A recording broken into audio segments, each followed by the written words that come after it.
पढ़ रहे हैं। जो मेरा सब्जेक्ट है वो है जनरल फार्माकोलॉजी। जनरल फार्माकोलॉजी किसके लिए है? B pharma 4 semester. B pharma 4 semester वाले इस सब्जेक्ट को पढ़ सकते हैं। उनमें एक सब्जेक्ट है जिसका नाम है जनरल फार्माकोलॉजी। तो फार्माकोलॉजी क्या होती है, फार्माकोलॉजी की खोज कब हुई थी, ठीक है, इसका स्कोप क्या है, इसको हमने नेक्स्ट वाले वीडियो में लाइव क्लासेस आकर उसको अच्छे से एक्सप्लेन किया है। जिन किसी का वो छूट गया है तो उसके लिए वो हमारे टेलीग्राम चैनल पर जाएं और आर्या फार्मेसी करके सर्च करें। वहां पे मेरा टेलीग्राम चैनल आएगा आर्या फार्मेसी के नाम से, आप उसको ज्वाइन करके आप यहाँ से सीरियल वाइज आप लाइव क्लासेस भी वहां से देख सकती हैं। इसके अलावा वहां पे आपको कुछ नोट्स वगैरह भी मिल जाएंगे जहां से आप नोट्स बुक भी तैयार कर सकती हैं। टेलीग्राम पे भी यही सिस्टम है, यही हमारा व्हाट्सएप पे भी है। व्हाट्सएप पे हम आर्या फार्मेसी के नाम से एक चैनल बनाया है, आप वहां पे भी उसको ज्वाइन कर सकते हैं। वहां पे भी आपको रिकॉर्डेड वीडियो मिलते हैं, ऑफलाइन वाला वीडियो मिलते हैं, ठीक है, और जो लाइव क्लासेस की जो वीडियो होती है सारी वीडियो आपको वहां पे मिल जाएगी, ठीक है। तो बात समझ में आ रही है? तो आज की टॉपिक बेसिकली हमारी कौन सी है? Natural sources of drug. कौन सी टॉपिक है? Natural sources of drug. ये क्या होता है नेचुरल सोर्सेस ऑफ ड्रग? जो आप मेडिसिन खाते हैं, ये मेडिसिन नेचुरल भी होती है, सेमी सिंथेटिक भी होती है, सिंथेटिक भी होती है, ठीक है। बात समझ में आई? जो एलोपैथिक सिस्टम में जो मेडिसिन होती है वो नेचुरल भी बनती है, सेमी सिंथेटिक भी बनती है और सिंथेटिक भी बनती है। तो उसको अलग अलग कैटेगरी में भी बांटा गया है। जो मेडिसिन डायरेक्ट प्लांट, एनिमल्स और आपके मिनरल से ऑब्टेन होती हैं और माइक्रो ऑर्गेनिज्म से ऑब्टेन होती हैं, ऐसे मेडिसिन को हम लोग नेचुरल मेडिसिन के नाम से जानते हैं। वो मेडिसिन में कोई भी केमिकल्स नहीं रहते हैं, किसी भी टाइप का कोई भी केमिकल सिंथेसिस नहीं होती है, वो प्योर ऑब्टेन होती है नेचुरल से, प्लांट से, सॉरी नेचर से, प्लांट से, मिनरल से और आपका किससे, माइक्रो ऑर्गेनिज्म से डायरेक्टली बनती है, ठीक है। उसमें किसी भी टाइप का कोई भी केमिकल मॉडिफिकेशन नहीं रहता है।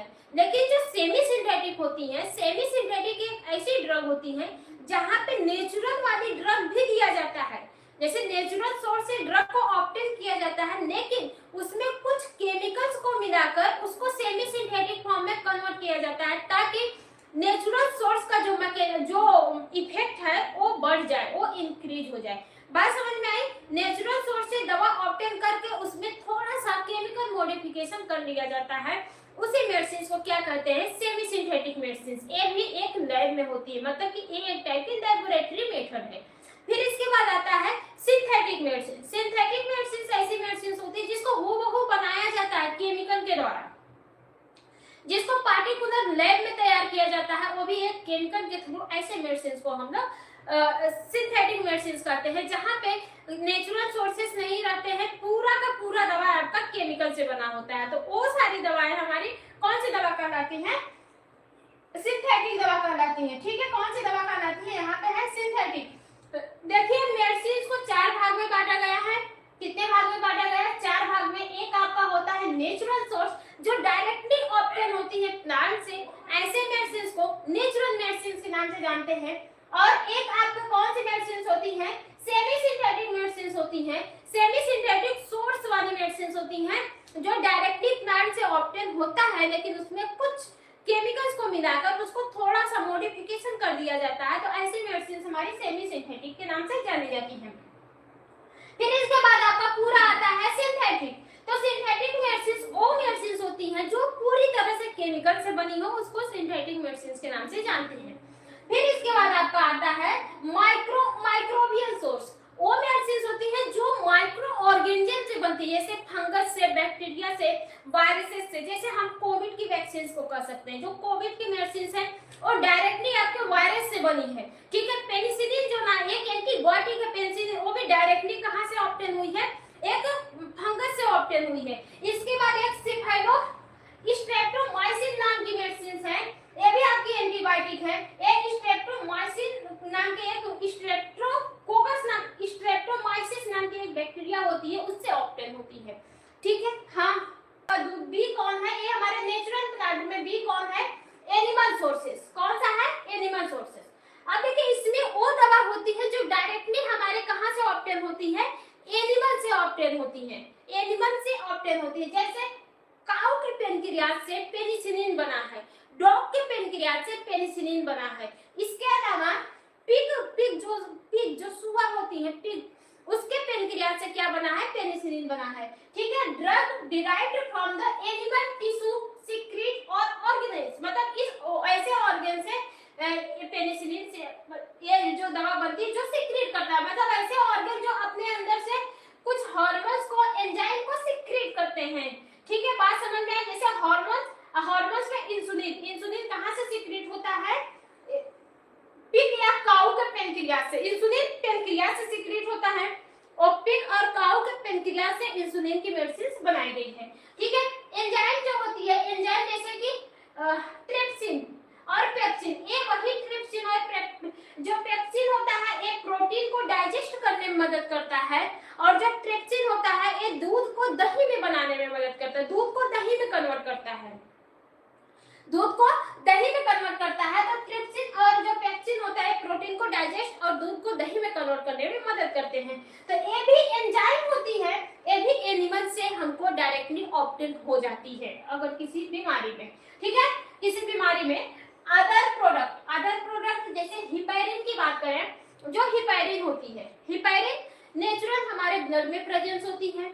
इसका काम क्या रहता है कि हमारे ब्लड में थक्का, हमारा जो ब्लड होता है वो थक्का ना जमे, उससे प्रिवेंट करवाने का काम करती है।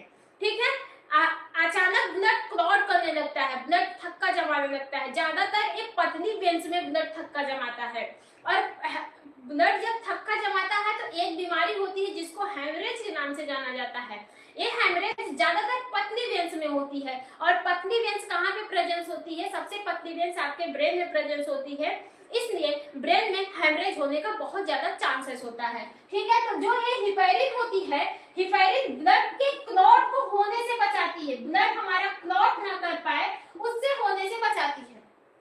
हिपैरिन तभी काम करेगी, मतलब ये ब्लड, अगर आपका ब्लड क्लॉट कर रहा है तो उस समय आप हिपैरिन दे देंगे तो वो बीमारी ठीक हो जाएगी, ब्लड आपका क्लॉट नहीं करेगा। लेकिन पहले से आपका ब्लड क्लॉट किया गया है और उस समय आप हिपैरिन देंगे तो वो हिपैरिन काम नहीं करेगी। अगर प्रोसेस चल रही है ब्लड के क्लॉटिंग का तो उस समय हिपैरिन काम करेगी, लेकिन अगर पहले से ब्लड क्लॉटिंग हो गई है तब आप हिपैरिन दे रहे हैं तो हिपैरिन वहां पे यूज नहीं होती है, तो वहां पे दूसरी मेडिसिन का यूज किया जाता है। डिफरेंस समझिएगा। ठीक है, हिपैरिन हेमरेज में जब ब्लड हमारे क्लॉट करते हैं तब यूज होती है। तो सबसे ज्यादा जो हेमरेज की बीमारी होती है वो ब्लड क्लॉट की वजह से होती है। ये ज्यादातर पॉसिबल होता है जहाँ पे पतली वेन्स रहती है वहां पे, तो सर में पतली वेन्स पाई जाती हैं, वहां पे हेमरेज होने के ज्यादा चांसेस रहते हैं। ठीक है, और कुछ हमारे मिनरल सोर्स होते हैं। मिनरल मतलब क्या होता है, जैसे sodium, potassium, magnesium, inorganic compound और organic compound. Inorganic compound sodium, potassium, magnesium, calcium और आपका क्लोराइड, ये सब ऑर्गेनिक कंपाउंड है। ये ऑर्गेनिक कंपाउंड भी हमको मिनरल सोर्स से मिलते हैं, मतलब मिनरल सोर्सेज से मिलते हैं। Drug obtain from the mineral या फिर इनऑर्गेनिक कंपाउंड, ऐसे जो मिनरल, ऐसे दवा को हम लोग मिनरल सोर्स से भी ऑब्टेन कर पाते हैं और इनऑर्गेनिक कंपाउंड जो होते हैं उससे भी ऑब्टेन कर पाते हैं। जैसे सल्फेट हो गया, ये इप्सोम साल्ट के नाम, इप्सोम साल्ट का एक मिनरल होता है उससे ऑब्टेन होता है। Ferrous sulphate, sodium bicarbonate, ferrous sulphate से क्या मिलता है, सोडियम बाइकार्बोनेट, मतलब ये सब मिनरल है। ये जैसे कि फेरस सल्फेट हो गया, सोडियम बाइकार्बोनेट हो गया, सल्फेट हो गया, ये हमारे मिनरल या फिर मिनरल के प्लांट से ऑब्टेन होते हैं या फिर इनऑर्गेनिक कंपाउंड से ऑब्टेन होते हैं। जैसे जिंक हमारे बहुत सारी चीजों में मिलती है। ठीक है, सोडियम हो गया, आयरन हो गया, आयरन हमारे पालक में मिलती है। ठीक है, तो ऐसे बहुत सारी चीजें होती हैं जो मिलता है हमको मिनरल सोर्स से। जैसे हरी सब्जियों में हो गया, दूध में हो गया, दूध में भी तो कैल्शियम पाया जाता है, तो कैल्शियम क्या हमारा एक टाइप का मिनरल सोर्स है, वो दूध में मिलता है। प्रोटीन्स पाया जाता है आपका सोयाबीन में, लेकिन उसमें भी कुछ मिनरल्स कंपोनेंट पाए जाते हैं। ठीक है, नमक हो गया, नमक हमारा एक टाइप का नेचुरल सोर्स है, उसमें दोनों पाया जाता है, सोडियम और क्लोराइड दोनों पाया जाता है, तो मिनरल सोर्स से ऑब्टेन होता है। ठीक है, तो ऐसे बहुत सारी दवा होती हैं, ऐसे बहुत सारे मिनरल होते हैं जो आपके नेचुरल सोर्स से भी ऑब्टेन होते हैं। इतनी बात समझ में आई सबको? आई होप आपको समझ में आ रहा होगा। बाकी जिन किसी को भी नहीं समझ में आ रहा है वो कमेंट करके पूछ सकते हैं, मैं रिप्लाई देने की पूरी कोशिश करूंगी।